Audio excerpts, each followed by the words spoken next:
या रस्त्यांमुळे आणि या रस्त्यांवरच्या खड्ड्यांमुळे खरं तर आपला देश इतका प्रगती करतोय आणि देशातल्या गरीब जनतेचं खऱ्या अर्थाने या खड्ड्यांमुळे भलं होत आहे. कसं मी तुम्हाला सांगते, हे रस्ते जेव्हा खराब होतात, जेव्हा खड्डेमय होतात, तेव्हा कुठे जाऊन गरीब राजकीय नेत्यांचं पोट भरतं.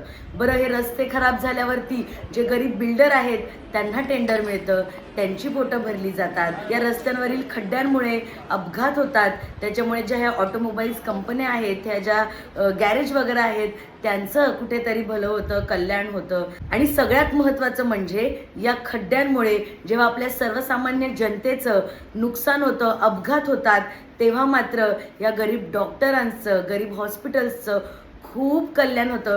त्याच्यामुळे खऱ्या अर्थाने या रस्त्यांमुळे आणि या रस्त्यांवरील खड्ड्यांमुळे आपला देश प्रगती करतोय असं म्हणायला हरकत नाहीये. या विचारावर तुमचा काय विचार आहे ना, कमेंट करून नक्की कळवा.